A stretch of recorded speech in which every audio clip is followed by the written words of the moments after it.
Bueno, muy buenos días, damas y caballeros. Les doy la más cordial bienvenida. En este momento estamos llevando imágenes completamente en directo de el próximo lanzamiento de el cohete o nave espacial Starship.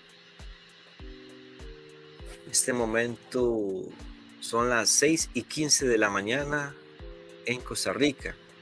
Me acompaña mi compañero Samuel Molina, que también nos va a compartir algunos comentarios acerca de este momento histórico.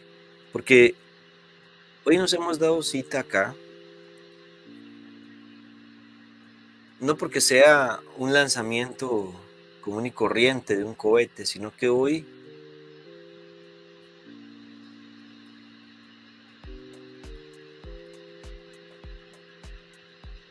esta mañana,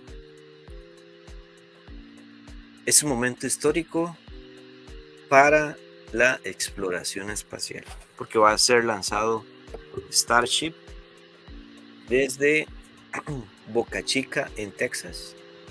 La empresa SpaceX ya lo tenía planificado desde hace mucho tiempo y veremos un lanzamiento increíble. En este momento estamos en cuenta regresiva, faltan 43 minutos para el despegue y según lo que se ha reportado oficialmente, las condiciones son óptimas. No ha habido ni un solo fallo técnico al momento de cargar el combustible al cohete más grande, al cohete más gigantesco, al cohete más poderoso que la humanidad haya visto, el Starship.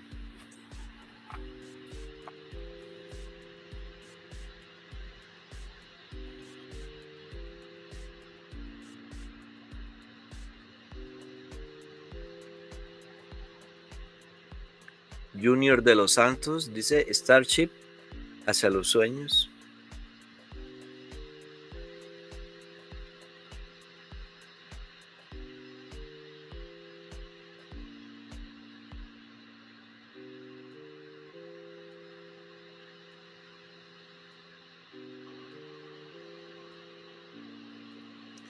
Quiero aprovechar para invitar a todas las personas que están viendo esta transmisión, ya sea por Facebook o por YouTube, a que hagan su reporte de sintonía, que nos puedan comentar en su comentario desde dónde están siguiendo esta transmisión,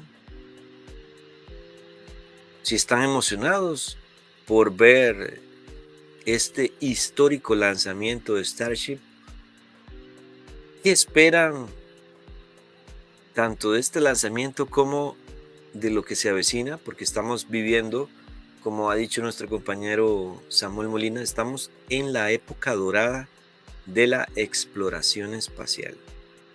Lo estamos viendo con nuestros propios ojos, estamos inmersos ya en una carrera espacial que tiene como una de sus objetivos o una de sus cerezas del pastel el momento en que veamos el primer ser humano posarse sobre la superficie del planeta rojo.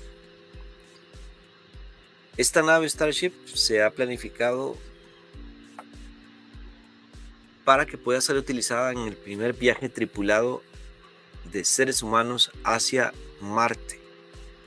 Y por ello es tan importante lo que estamos viendo y lo que veremos a continuación en 40 minutos o menos, el lanzamiento de este gigantesco cohete construido por la empresa SpaceX. Kabir Ortiz dice saludos desde Costa Rica. Brian Sansa dice buenos días desde Colombia. Martín Genaro Vela Torres, saludos desde Colombia.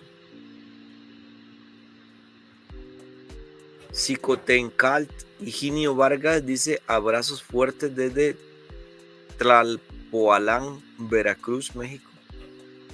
Así como nuestros amigos que acaban de comentar invitamos a las personas que están viendo esta transmisión a que dejen en sus comentarios tanto en Facebook como en YouTube desde donde nos observan.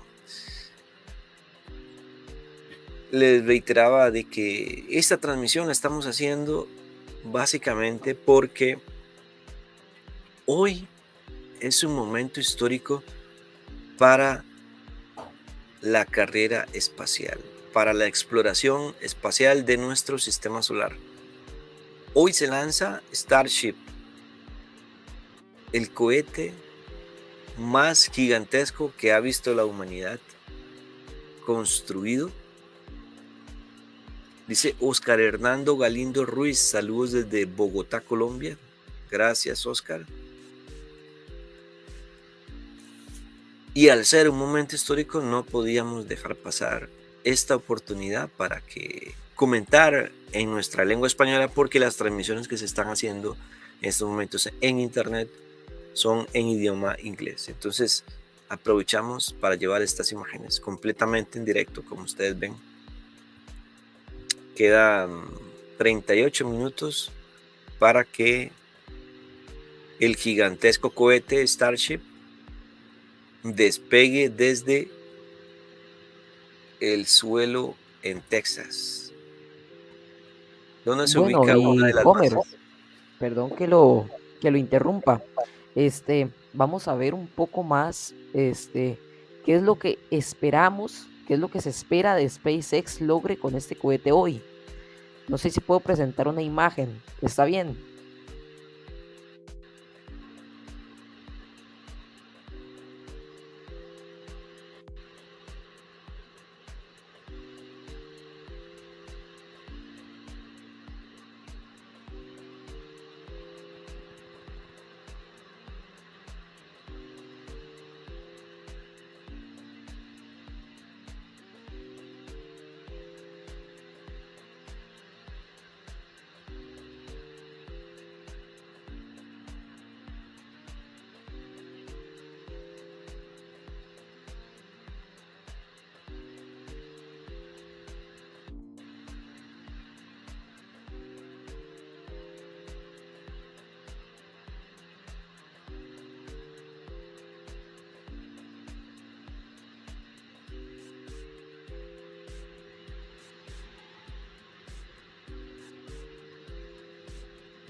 It delivered valuable test data, which our teams have used to rapidly iterate on Starship's overall design, including significant upgrades to the ship, the booster, and the ground systems.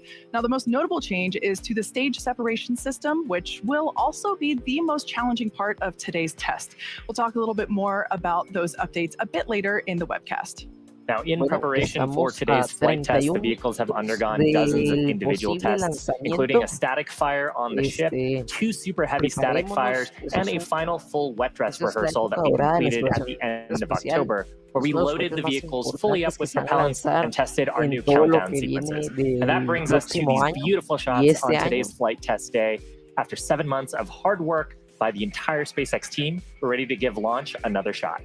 100%. Now, once again, just like Flight 1, excitement is in the air. The electricity is certainly starting to grow. This is a live view of our Starbase Control Center, known as Star Command. It is 6 miles from the pad. We also have teams gathering here right behind us in Hawthorne, California at our Mission Control Center. You can see the crowd gathering. It is an early morning, but you got to wake up early to get that front row seat. And we also have public gathering on the beaches at South Padre Island, as you see there. And I can't say this enough, today is a flight test. While it's not happening in a lab or on a Ya test stand, estamos a today is 30 minutos absolutely a del test, and the lanzamiento. goal is to gain invaluable data to continue rapidly improving Starship. So whatever the mission outcome today, excitement is guaranteed. Now, if all goes well, Super Heavy will fire its 33 Raptor engines and lift off from that pad right there in Starbase. About 3 minutes into flight, we hope to see the Super Heavy booster separate from the ship in SpaceX's first ever hot stage separation. This means that the second stage will light its engines while still attached to a partially lit booster. If the ship's engines light, and if the whole thing holds together, its engines will remain lit for about 6 minutes before the coast phase. Now, with those big ifs, if we get past a successful stage separation, the booster is going to perform a flip maneuver, then execute a boost back burn before it attempts a splashdown in the Gulf of Mexico. In the meantime, Starship will coast for about an hour at altitudes ranging between 150 and 250 kilometers before it makes its own re-entry into the Earth's atmosphere, and then ultimately a hard splashdown in the Pacific Ocean. Now, again, if we get past a successful stage separation, Super Heavy will leave the ship at an altitude and trajectory just shy of orbital, meaning Starship won't have to fire its Raptor engines for a deorbit burn and will naturally come back into the atmosphere.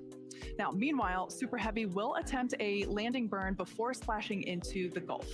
While the booster will practice a landing, we do not plan to recover any hardware from Super Heavy or the ship on this particular flight.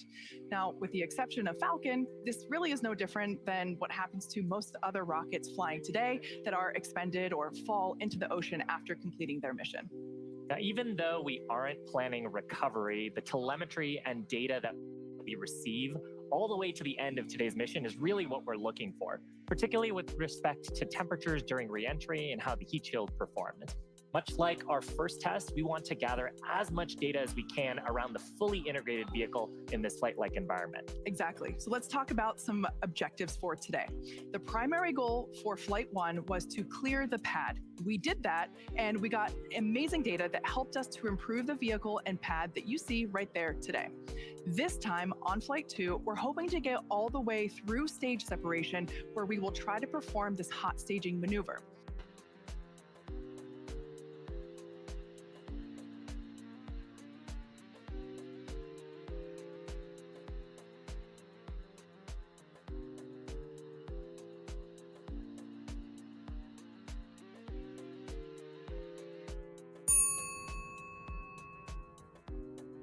But we are experimenting with Starlink on both the booster and ship on this mission, which will be communicating with our satellites in orbit to see if we can get that data.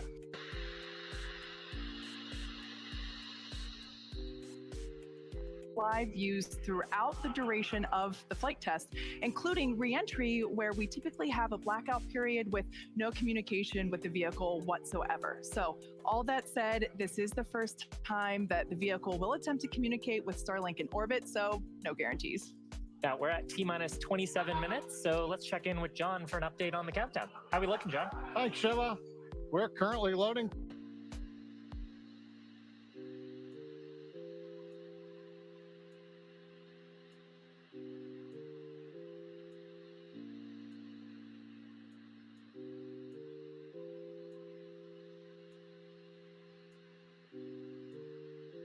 As a precaution, the stages were remated, checked out, and everything was go for where we are right now this morning. Now, as I mentioned, we are in propellant loading. Both vehicles, the first and second stages, use the same two propellants.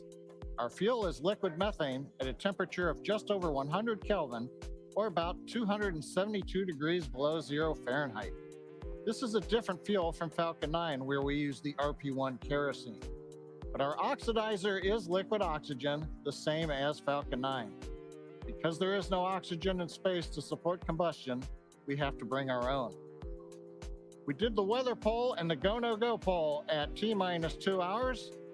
We got the goes and we started loading both propellants on the booster at T-minus 1 hour and 36 minutes. And at T-minus 1 hour and 17 minutes, we began propellant loading of the ship, second stage. Propellant loading of the Starship second stage main tanks will complete at approximately T-minus 22 minutes, just a few minutes from now. And at about the same time, we will switch over to loading the header tanks in the nose of the ship. Meanwhile, it'll be T-minus 3 minutes when super heavy prop load completes on the first stage. And at that point, all propellant will be on the rocket, fully loaded with over 10 million pounds of propellant. As we near T0, it's worth noting that the timing of the countdown will be slightly different today. For Flight 1, we lit the engines and lifted off about 6 seconds later. For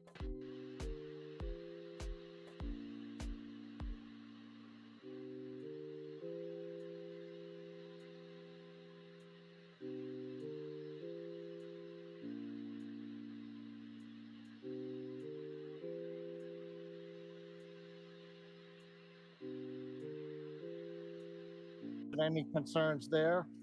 The only issue we're working is getting the small boats out of the near range area in the offshore from Boca Chica Starbase. We do have the possibility of holding at T-minus 40 seconds as we're trying to get the last of the boats out of the safety area. Now, if for some reason we do not make our test flight today, we have a backup launch windows. This could be either 24 or 48 hours after today. It depends on how far we get into the countdown. But for now, everything's looking good as we've passed, coming up on the 24-minute mark. I'll hand it back to you, Kate and Shiva. Thanks, John. Now, that countdown is continuing to progress, so let's take a look at and get more familiar with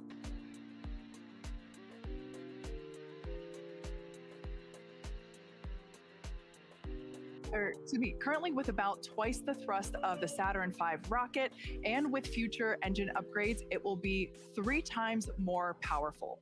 Those future improvements will allow Starship to carry 150 to 250 metric tons to orbit.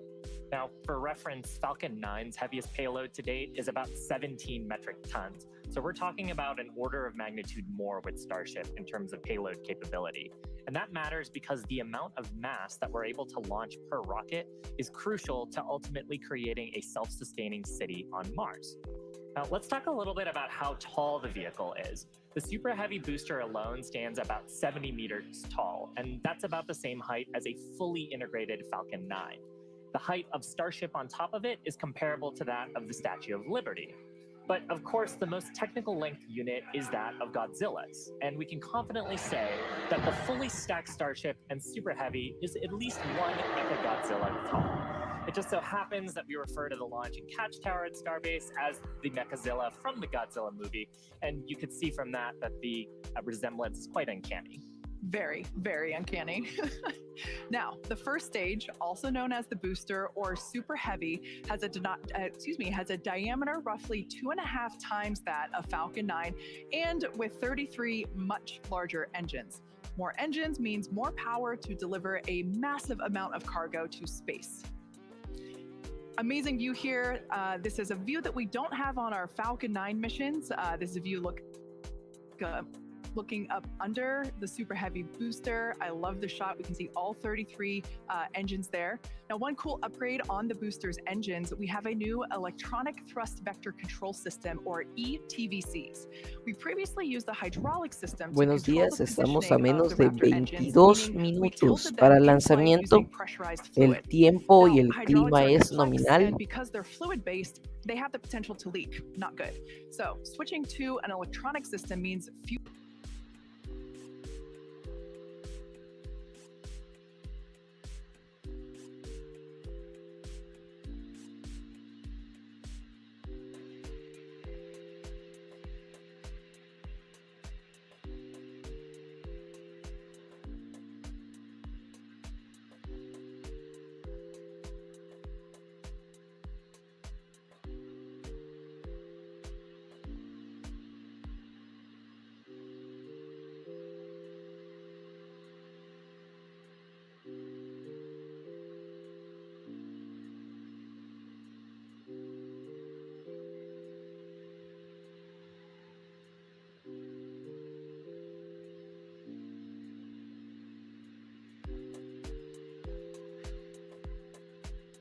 Is featured with 4 flaps as well. This is a shot actually of the top of the booster where we can see the hot stage portion and the 4 grid fins. Now, those flaps on the ship portion help aerodynamically control the vehicle's attitude during atmospheric reentry and flight, and will enable us to do precise landings. The body of Starship is also wrapped in a heat shield that's made up of 18,000 hexagonal ceramic tiles. You can see them wrapping around the top of the nose here and here in this shot of the flaps. As high as 1,500 degrees Celsius. And one of our test objectives today is to verify how those systems perform.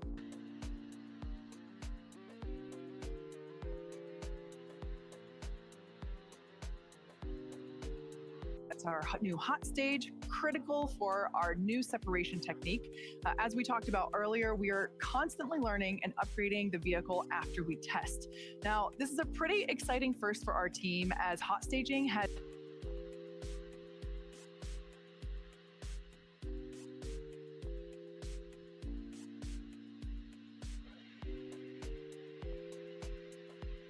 we're really hoping to gather data on it during this highly dynamic phase of flight.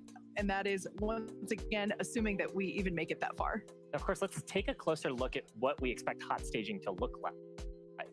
Now, it occurs at about liftoff plus 2.5 minutes. At that point, the booster will shut down most of its 33 engines, leaving just 3 running, and the ship will ignite all 6 of its engines.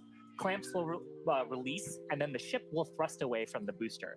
Now, this is the first in-flight test of the heat shield on the top of the booster and the bottom of the ship, and of course, the first in-flight test of hot staging, and we're hoping to gather a ton of data on it today. Yeah. Now, stage separation by hot staging is somewhat uncommon in spaceflight, but it has been done before. However, today will mark the first time that a reusable space transportation system is attempting it. The Titan program did hot staging quite successfully in the early 1960s.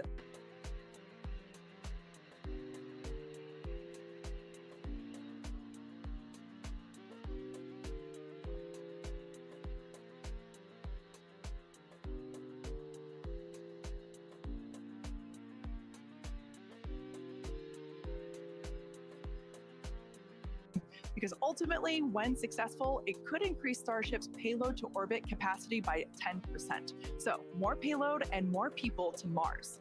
Hot staging also helps us maximize the vehicle's performance by leaving those 3 first stage engines on. So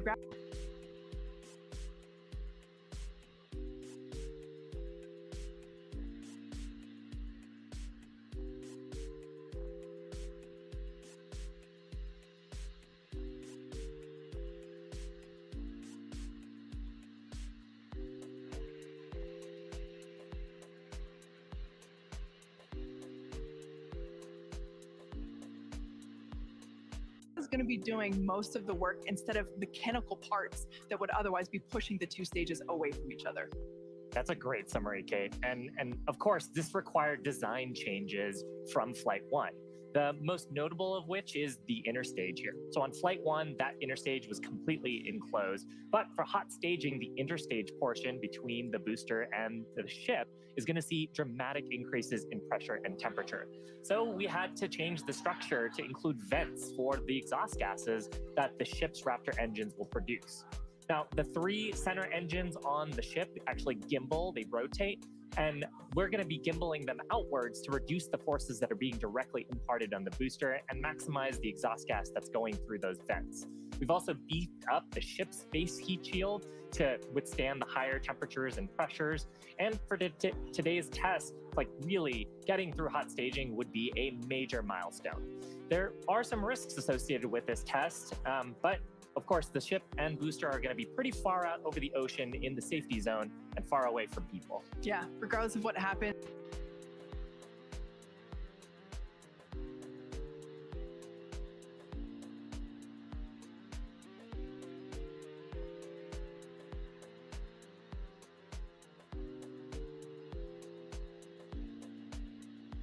Rocket.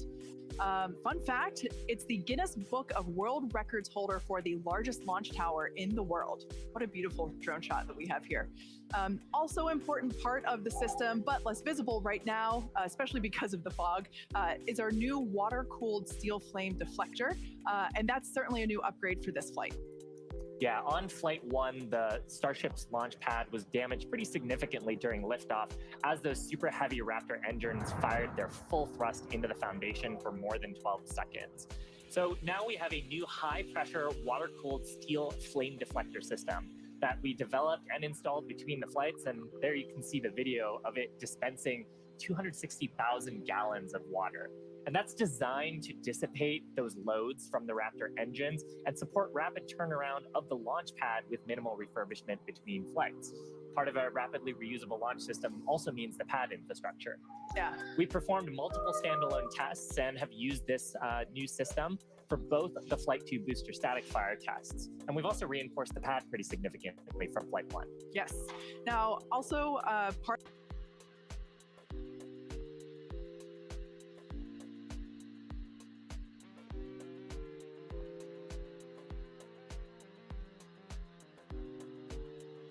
holds Starship during ignition, right there at the Super Heavy booster. This is what houses all of the equipment needed to fuel the Super Heavy booster and condition it for flight, as well as all of those electrical, communication, and data connections between the ground and Starship. Bottom line is, it's an important part of how we talk to Starship on the ground and understand that it's really ready to fly. And of course, the awesome camera shot there of those 33 Raptor.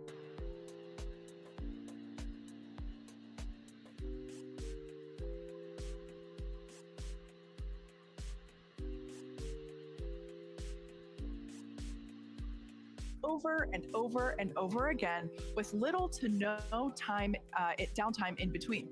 Full and rapid reusability is the key to making routine space travel a reality, and SpaceX has been working on this since its inception. Yeah, with SpaceX's family of Falcon launch vehicles, which are the first and only orbital class rockets capable of reflight, we started that, and Starship is going to take this even further with a reusable first and second stage. Now, while most rockets are expended after their portion of the mission, SpaceX rockets land back on Earth.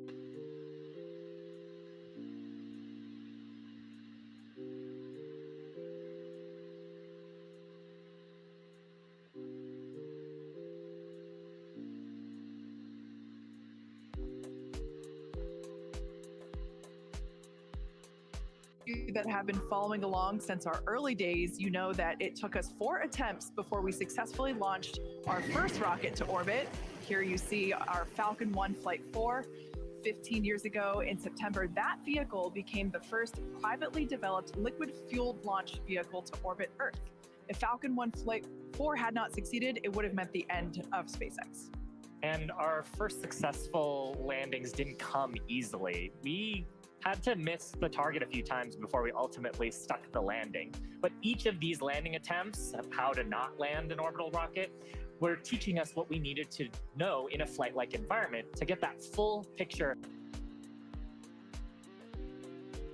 trying to not get goosebumps watching this first drone ship landing. I hosted that webcast, and it was so exciting to see that iterative development approach that we took finally paid off after so many attempts of failing.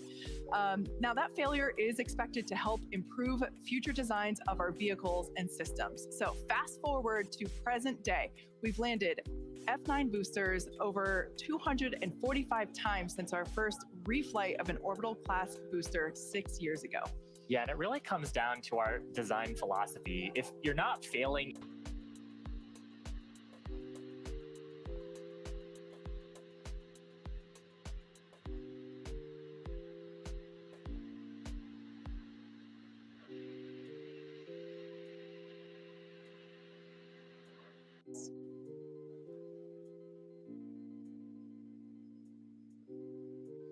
All right, now Falcon 9 has certainly come a long way, and Starship will too. But as a reminder, today is a test. We really hope to get to stage separation, but any data received will help us improve. It's the second of many future flight tests of Starship before it becomes fully operational.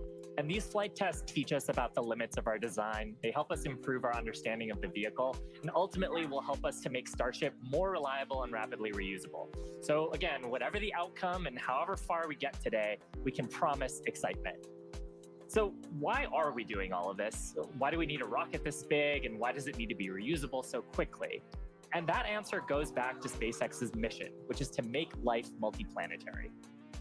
We aren't just building a new spacecraft, we're changing what it means to go to space. By building the most powerful rocket ever flown and a ship designed to carry people, cargo, habitats, satellites, and more, we're unlocking a future where our dreams of exploration will no longer exceed our grasp. And this mission continues with flights like today's integrated test. And these are flights where we're gonna fail fast, but learn even faster, where each time we're gonna try something new while flying something that we've improved. And ultimately, that's gonna build up a fleet to fly early and often as Starship rapidly evolves to become more capable and more reliable. The first stop is our nearest neighbor, with a surface that hasn't seen visitors in more than Buenos 50 years. días, ya estamos a 10 minutos del lanzamiento de la Starship. We'll be ready to fly more people along with everything that it takes to build a moon base. Think about that. Hardware that will enable us to live on another world is sitting on a launch pad on Earth right now. And the moon is just the proving ground. When the time comes to make that leap to Mars, everything gets ratcheted up by orders of magnitude. The logistics of supporting an entire city on Mars are daunting, requiring millions of pounds of cargo flown from Earth spread out over thousands of launches. We just broke our own record for the number of launches in a single year, and we're going to break it again next year. Now, in the years to come, Starship is going to dwarf those figures as we bring it online and truly make life multiplanetary. But for now, anyway, as the clock counts down to today's flight test, why don't we get another status update from John? We're just over 9 minutes from liftoff as the countdown clock clicks to 0. Teams, good news is teams aren't working any significant issues on the launch vehicle right now. Propellant loading is continuing on both the Super Heavy and the ship stages. Most recently, we began loading LOX and methane fuel into the header tanks on the Starship. And on the graphic on the left side of the screen, you can see up in the nose of the second stage, what we call Starship, are those two header tanks for fuel and liquid oxygen. Now that loading started at T-minus 24 minutes and will continue until approximately T-minus 5.5 minutes. Now Starship's second stage main fuel and LOX tanks are loaded for flight. And the second stage propellant that we're loading on board is going through the quick disconnect that comes out on the arm that's located at the base of the stage from the tower. Now on the Super Heavy booster, propellant loading will continue until T-minus 3 minutes. We've also configured the pad for liftoff. A little earlier in the count, the hold downs, the booster hold downs were commanded to unlatch. That means once the rocket has sufficient thrust to overcome its weight, it'll lift off the pad. There's no need to command the hold downs to release the rocket. As we mentioned earlier also, the ignition sequence has been slightly modified from the last flight for a more efficient liftoff. As a reminder, we ignite the engines a few seconds before T0. We don't lift off exactly at T0, we lift off a few seconds later, a couple seconds. Finally, the SpaceX team continues to check in with the Coast Guard to ensure there are no boats in the safety perimeter before proceeding with launch out over the Gulf of Mexico. Now, currently, we're coming up T-minus 7 minutes, 10 seconds to the test flight of Starship. Pellet loading is continuing on both stages of Starship. We're waiting now for the completion of loading of the header tanks in the next few minutes. The first stage is also beginning pressurization for flight while we are continuing to load propellant into it. Again, booster propellant load will finish at approximately T-minus 3 minutes. At stage, both first and second stages are fully loaded, and we'll have the 10 million pounds of liquid propellant on board the 2 stages of Starship. On the next few minutes, the guidance system will perform its final alignment.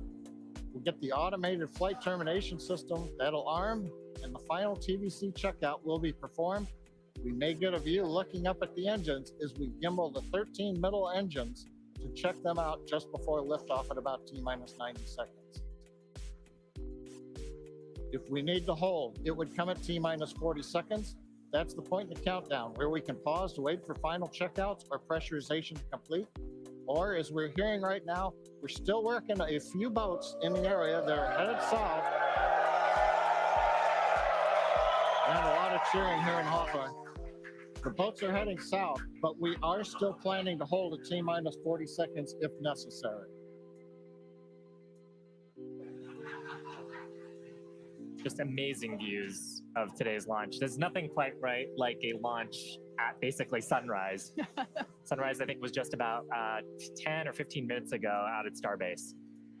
Yeah, these views are just incredible. Couldn't ask for a more beautiful day to attempt a test flight here. Again, these are live views of Starship as it awaits its second integrated flight test. Our primary objective today is to get through stage separation. We really want to test out our attempt to perform hot staging, where we are going to ignite the engines on the second stage while some of the engines on the first stage are still lit. So essentially both stages will be making fire at the same time. And that will push the booster away from the ship. It'll separate the 2 stages. So that's the primary goal for today. We really hope to be able to test that out. But at the end of the day, all and any data that we can collect is going to be incredibly helpful and help inform future improvements and iterations of the vehicle. Yeah, Kate, there are other objectives for today too, assuming we get farther than stage separation. There's goals to test out how reentry goes on the ship portion. If the booster survives stage separation, then it's going to try a boost back burn and hopefully a soft landing as a sort of dress rehearsal for what it would look like on land. So everything coming up to that big design change, though, of hot staging today. Yeah, exactly. Like you were saying, that booster, it will be attempting a water landing in the Gulf of Mexico. We don't intend to recover any of the hardware for either the ship or the booster today. But that booster, yeah, we want to try and demonstrate controlled ascent through most engine cutoff. We want to try to demonstrate that hot staging separation and boost back flip, trying to basically demonstrate controlled burn and entry and that soft water landing. Like you said, it will help inform when we attempt a land landing, but we start in the water first. Exactly. Just like we did with the Falcon 9. Yeah, exactly. And just getting to hot staging, though, is going to be farther than we got on Flight 1. Yes. Flight 1, that was about as far as we got. We didn't have hot staging on that vehicle. So that's the first and foremost objective today. Get that far, hopefully. Fingers crossed. Now, one thing that's a little cool about Starship, and it's different from Falcon 9, is we can actually hold a little bit longer if we needed to than we can on Falcon 9 missions.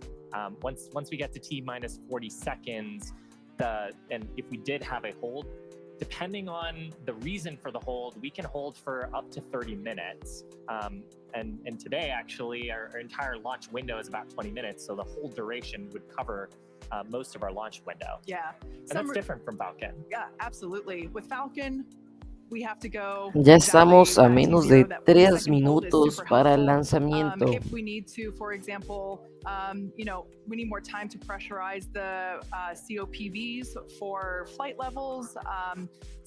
Perhaps If the fuel. engineers just need to look at some of the data, see Yeah. how engines are performing or the avionics. Exactly, those checkouts, being able to have the opportunity to top off the fuel or LOX if it's not fully loaded. And, we might want to just take a few more minutes for that. So that T-minus 40-second hold can be really helpful, but, we don't have that option on Falcon, so it's a little bit different here. We're just inside T-minus 2 minutes and counting. The good news right now, we're hearing it doesn't look like we're going to need to hold a T-minus 40 second as the boats are clearing out of the way. Next event coming up, TVC wiggles as we move the center engines on the first stage.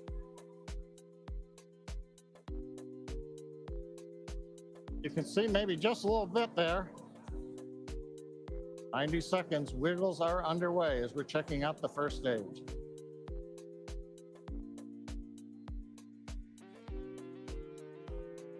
TVC checks are complete. Next major event we're going to hear, hopefully, is the flight director go for launch at T-minus 30 seconds.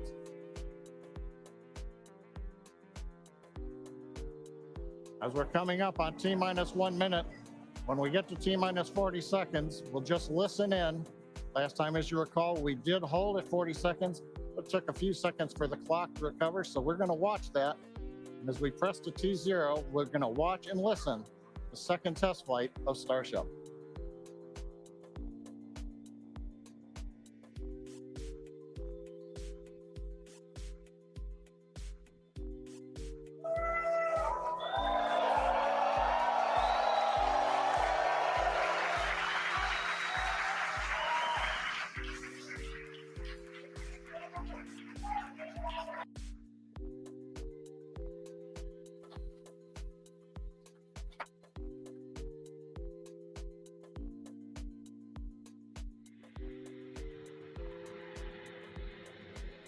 Bueno, damas y caballeros, estamos a pocos minutos del despegue del cohete superpesado de Starship de la empresa SpaceX. Todo un hito en la industria aeroespacial, en la carrera a la exploración que estamos viviendo justamente estos años. Back at Hawthorne, we're at T-minus 40 seconds in holding. We had a rapid recycle. We've not heard anything Bueno, over the countdown. como That is estamos the team observando, working first and second la stage. cuenta regresiva We're se gonna monitor detuvo the nets here for a en minute. 40 segundos. ¿Por qué es esto? Bueno, hubo un problema con despejar los botes del área marítima alrededor de Starbase. Entonces se va a intentar sacar a los botes del área Got a little bit of an y se update. vuelve a recuperar la Continuing cuenta to hold regresiva. T-minus 40 seconds. This is the normal hold point for Starship, as we talked earlier. Sounds like we're working just late pressurization on, I believe, the second stage. Team is working it. All the other systems are on hold right now at 40 seconds. We can hold here for about 15 minutes or so before we would run out of window for this morning. So right now they're working on filling pressure vessels. And ideally we'll be able to solve this and come back and release the clock at T-minus 40 seconds. We're going to continue to listen and monitor for another few minutes.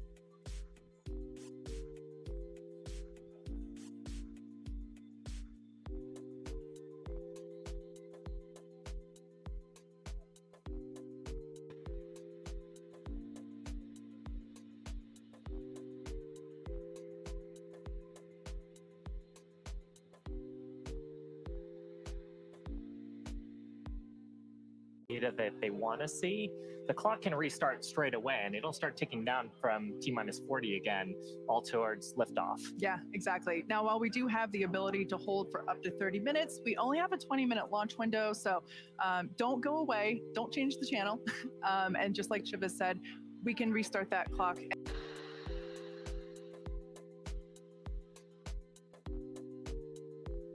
Bueno, la cuenta regresiva ya se recuperó. Ya estamos a 26 segundos del lanzamiento.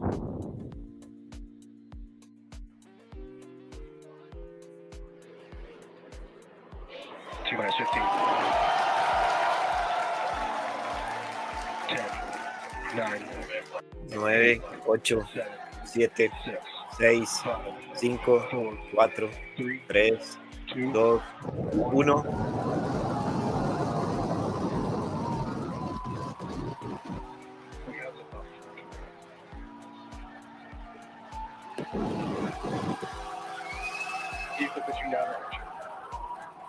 Estamos viendo el despegue en este preciso momento del cohete superpesado Starship desde Texas.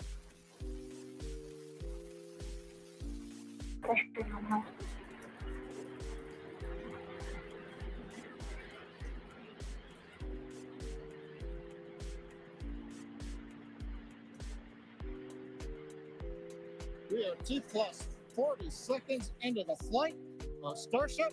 33 Raptor engines powering the first stage. Power and telemetry nominal. We've heard power and telemetry nominal call out.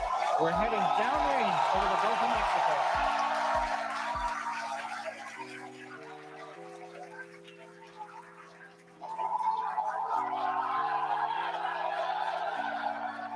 Estamos viendo en pantalla justamente la velocidad a la que está desarrollando el cohete superpesado de Starship. Estamos hablando ya pasó los 1400 kilómetros por hora. On the way to space. Está a una Now, the altitud de next major event 1600 is hot staging. kilómetros de altura. Just over 90 seconds from now. Perdón, Get a ready, 17 the kilómetros de booster will altura. shut down all but Ha three superado of los the Raptor 1800 engines. kilómetros por hora. Flames holding Está the cerca de two los 2000 stages kilómetros together por hora will en este release, momento. and the Starship's second stage will ignite its engines. Starship will then separate from the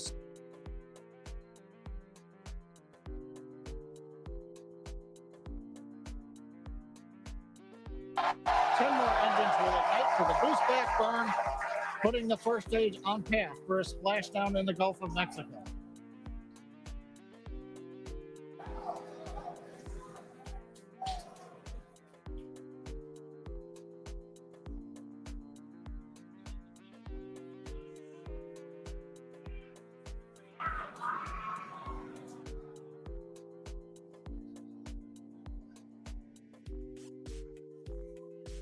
Engine power continues to look nominal on 33 Raptor engines. We're about to shut down the first stage and perform staging. Let's watch and listen.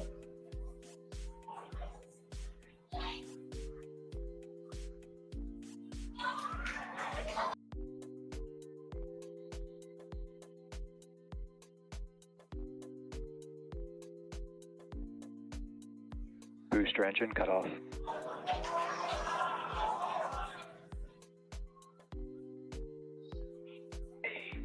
Stage separation. Boost bank startup. Ship engine ignition. En este momento se acaba de separar una de las fases del cohete superpesado de Starship. You're hearing the cheering. The first ever successful hot stage for SpaceX's Starship. Incredible views of our Super Heavy booster. And as you can see, the Super Heavy booster has just experienced a rapid, unscheduled disassembly. However, our ship is still Bueno, parece que ha explotado, ¿verdad? Esta fase del cohete. And we just heard there, ship avionics, power and telemetry nominal. All 6 engines are lit, as you can see from the GUI there at the bottom right-hand side of your screen. Now, we did know that the that hot staging was going to be incredibly dynamic. We knew that there was a chance that the booster would not survive, but we're going to take that data and figure out how we can make the booster better. Sí, se for the confirma next hot que stage. los propulsores del cohete no han logrado sobrevivir, han explotado luego de la separación de la nave Starship. Algo al parecer que no se tenía planificado. And it's doing great. Right now, the ship, the second stage, is on its way. Like we said, you can see all 6 of its engines are ignited.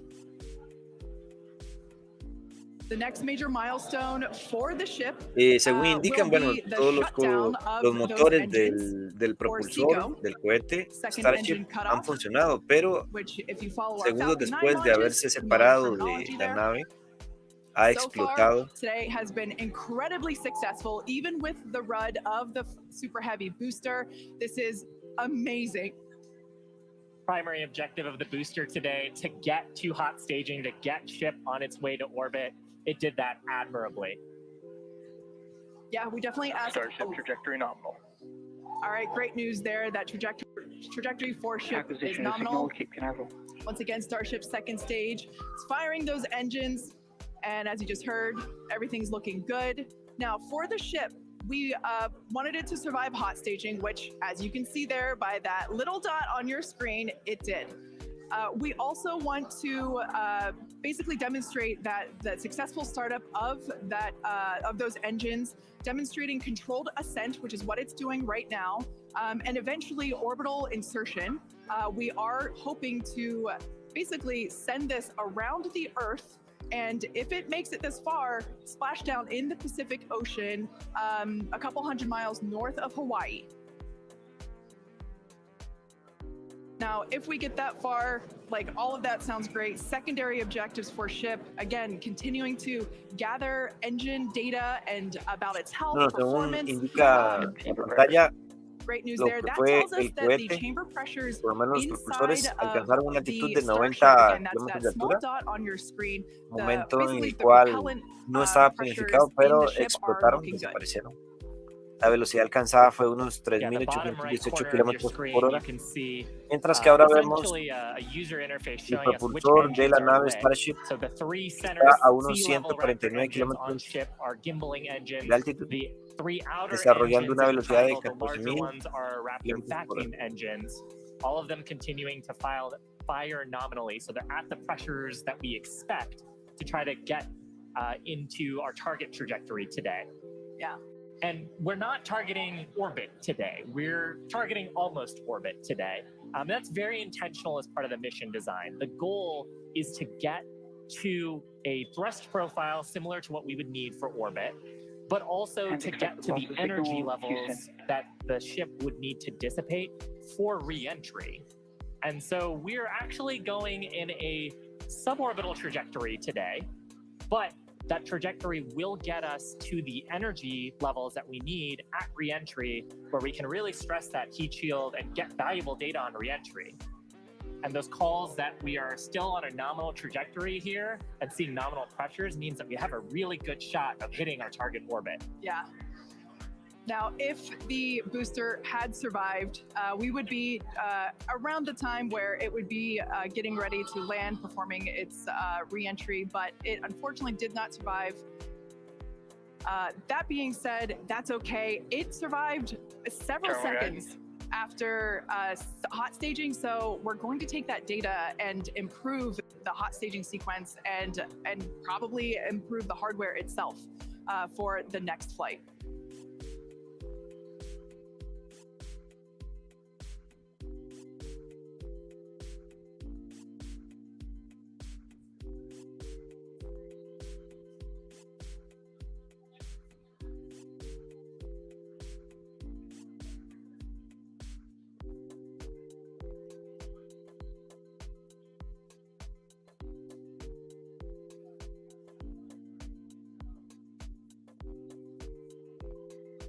Bien, parece que hay problemas con la nave Starship. Call out here. Coming up on the projected time that ship would shut down its engines.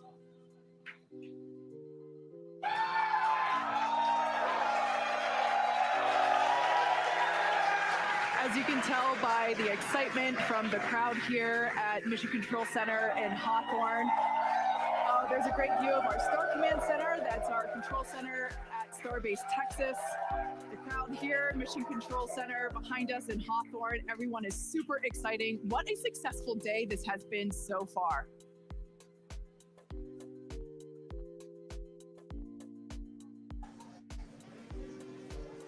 Bueno, para aclarar, el cohete La Starship no ha explotado ni ha tenido ningún problema.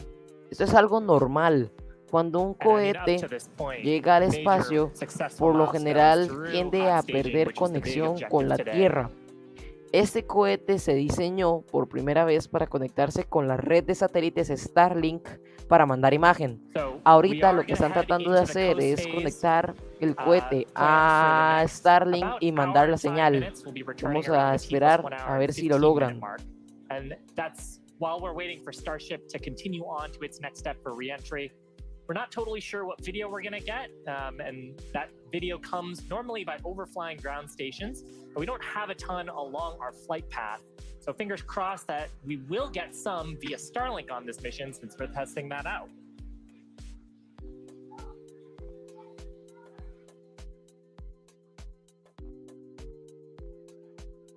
And also give us a moment. We are hearing some chatter on the net, so we're going to try to parse that for you.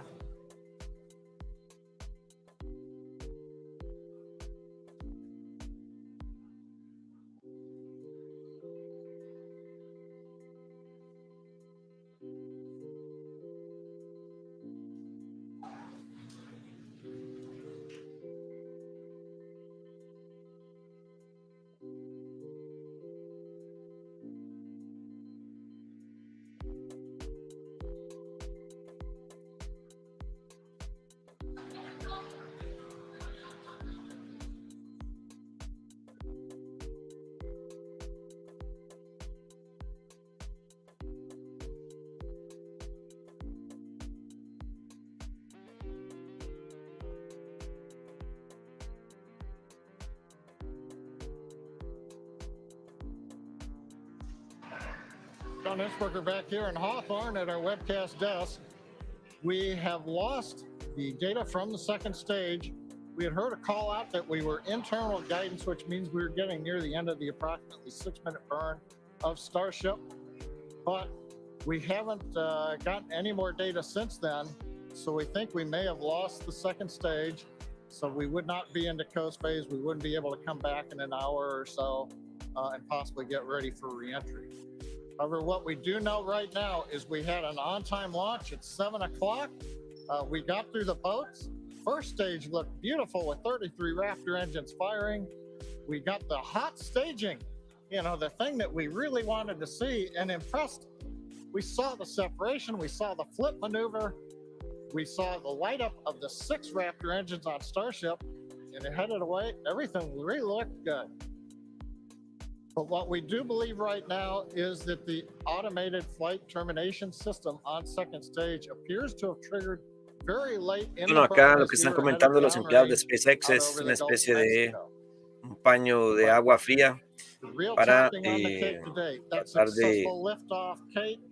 Shiva, the hot staging, argumentar just, que se ha perdido la comunicación con la Exactly what segunda we were looking etapa for. de Starship. Yeah, ultimately, what honestly such an incredibly successful day. Even though we did have a RUD or a rapid unscheduled disassembly of both the Super Heavy booster and the ship, that's great. We got so much data, and that will all help us to improve for our next flight. Of course, and that's why we flight test, and you can bet that there's going to be more to come. So we really do want to thank you all for joining us. Of course, we want to thank the people of Cameron County. We want to thank all the federal agencies that have supported us for our test. And of course, a huge congratulations to the entire SpaceX team on getting through this flight test today.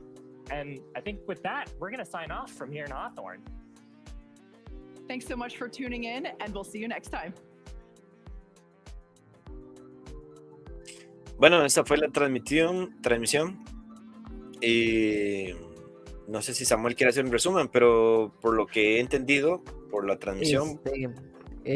Sí, esto que está ocurriendo no significa que van a terminar la transmisión.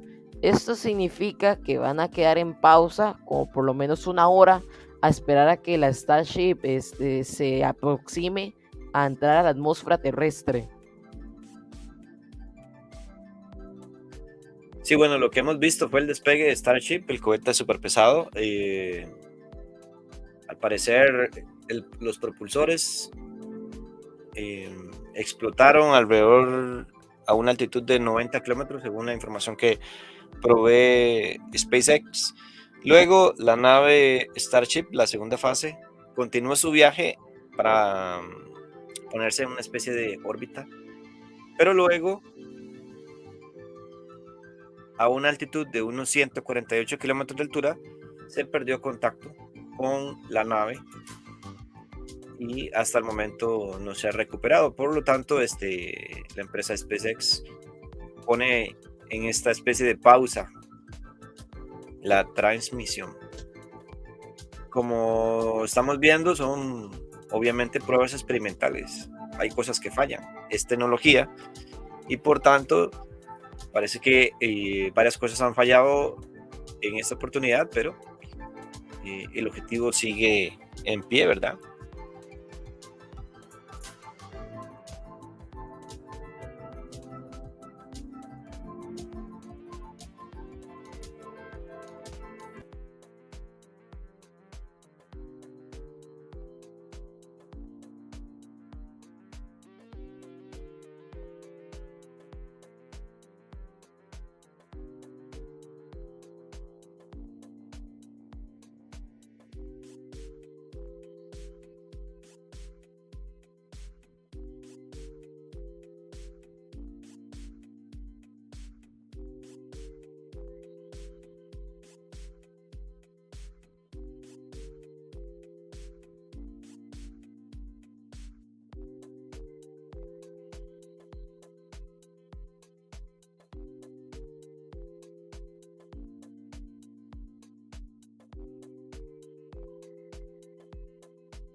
Bueno, gracias por acompañarnos en esta transmisión.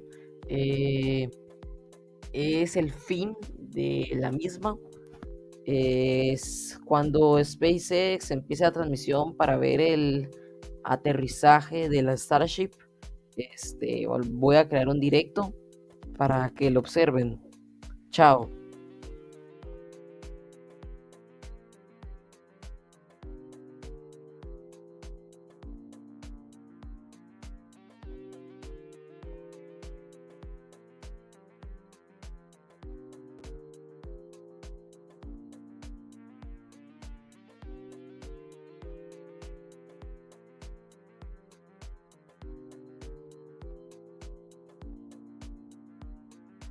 Lanzamiento.